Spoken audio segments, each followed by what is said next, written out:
with Chris Carl, the CEO of DigiCrypt Blockchain Solutions. Happy holidays to you, sir. How are you doing? I'm doing very well. How are you? Excellent. I know last time we spoke, there was a lot of movement that was going on with the share price and volume in that. And here we are 3-4 weeks later, and it's like copy and paste. But wow, this has been incredible, this story. There's a lot of volume going on. There's a lot of interest as the story starts to garner more attention. What's the reaction been, I guess, from you? And are you surprised at all of how this has performed so quickly? Well, we're very pleased with the way the company is performing and, Yep. and the way we're building out along the lines that we promised we would be. It's always nice when the share price follows that action, and certainly I guess that's been happening. But we don't manage the company based on the share price. Share price reflects how well, hopefully, we're managing the company. And with the announcements over the last couple of days, we have our app out now in circulation for our cryptocurrency trading. It seems to be being well received. We have an ever increasing population of people running trials on it. And we hope to have that out into the public domain, over the next sort of 30, 45 days. So that's a big part of what's bringing value to the company for sure. The announcement that we put out this morning, Friday and this morning, in terms of closing our acquisition of Darwin and acquiring all those assets. I guess that was Monday morning's announcement. Today's Tuesday already. And then this morning's announcement that we're bringing in the founder of Darwin as our chief technology officer of the whole company. And he's former IBM. He's just got credentials, all day long. And the fact that we're going into a whole new application of using predictive analytics, all of those things I think are being reflected in the stock price. And they're all part of the plan that we had when we originally acquired Datanavi, and that wasn't really so much a DigiCrypt's plan as Datanavi was already in process of doing these things, and that's why we got together. And now we're executing on their plan as well as our own as DigiCrypt's. So what opportunities, if I'm an investor new to the story and I'm learning more and more, the announcement you made this morning, somebody with a background with IBM, you're putting all these pieces together, but with that announcement this morning, what opportunities does that bring to the company? Well, I think what we sort of look at it as is data analytics for DigiCrypt's and Datanavi is all about really providing forward-looking information for decision-making for two primary areas: better utilization of your financial capital or better utilization of your human capital. Right. Today's announcement is very much more about the human capital side, but both of them are trying to make more efficient use of what you already have. Whether you're a stock investor, a cryptocurrency investor, and having better information to make long-term investment decisions in the form of private placements, day-to-day decisions in the form of cryptocurrency trading. All of those things are what we do now as DigiCrypt's and Datanavi. But the other side, as of today, and in this whole ability to assess and pre-assess individuals for their aptitude toward certain types of jobs, and in this case, police forcing or the police forces, that's better utilization of human capital, and that's critical in today's crazy world that we're living in. Well, you talked about obviously the topic of police, and you made an announcement earlier this week that you're launching a Projector personality interpreter.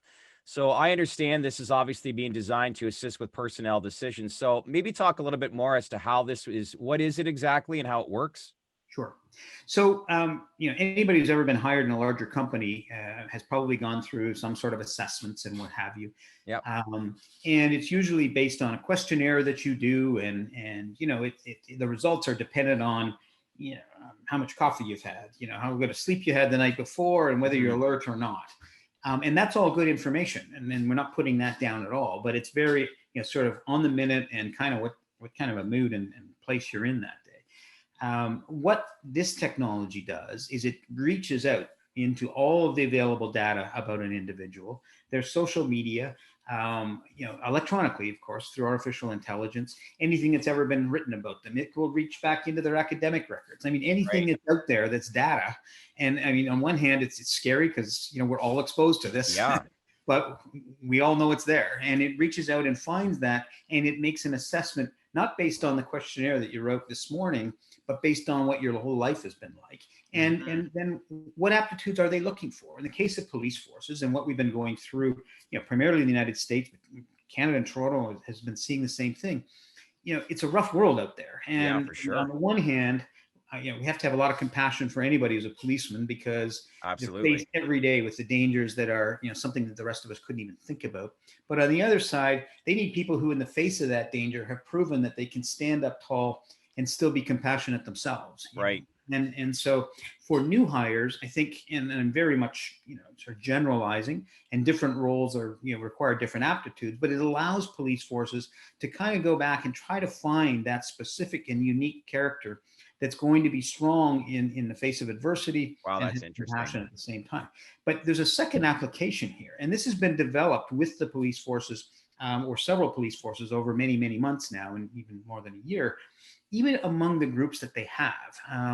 And I was hearing my own interview on this before I even met up with Datanavi and Darwin about 6 or 8 months ago.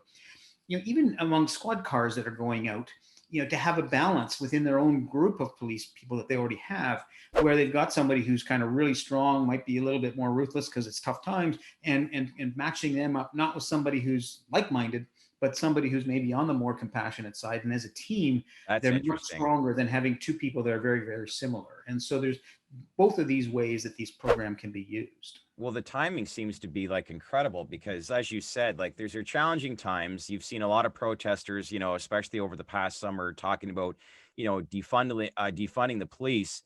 It's become somewhat of a rallying cry. So using these analytics to better allocate funds seems to make a lot of sense. So, do you think this will change the evolution of policing?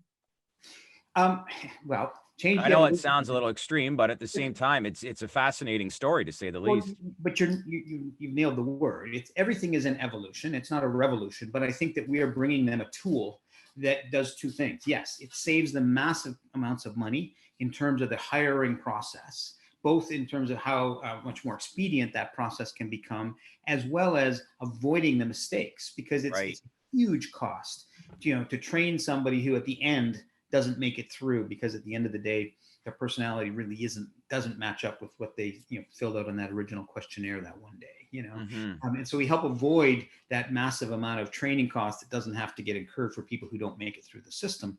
But we also help automate the process of finding the right people up front. So it does save a lot of money, and more importantly than saving money, though, it helps them end up with new recruits that are much more aligned with the kind of people they need today Right. in this crazy policing. I have to ask you, how did this all come about? The idea and bring this all to fruition? I have to give credit to both the Darwin people and the Datanavi people. Yeah. Both of them had an interest in this area. Both had interest in both financial capital and human capital. Gotcha. That's why we got involved originally with Datanavi. Datanavi has in turn met along the way over the last couple of years. The people from Darwin, seeing the parallels that they were working on. Darwin has done a tremendous job on the technical side. And Datanavi has built up relationships at the customer end as well.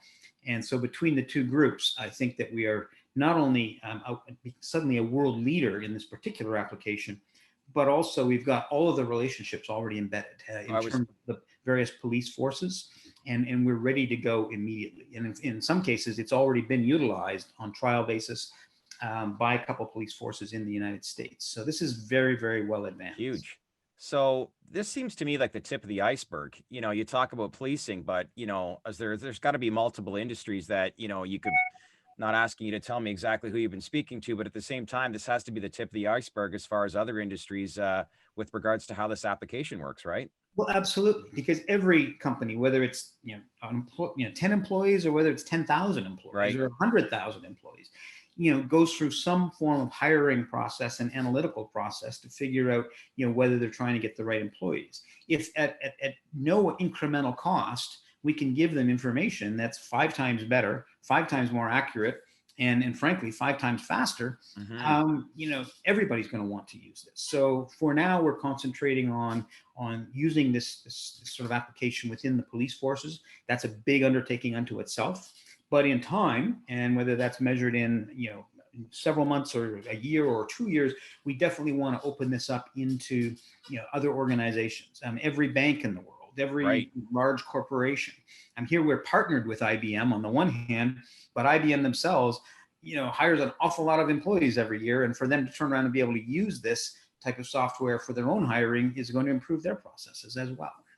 It's interesting to say the least. Listen, I really appreciate you taking the time to sit down with us today. Congratulations, obviously, with the recent announcements, and happy holidays to you and your family, and let's keep in touch. Great. Well, we'll look forward to continued progress on building the platform that we are. Yeah, for sure. It's been a great story, to say the least. Keep up the great work. Happy holidays.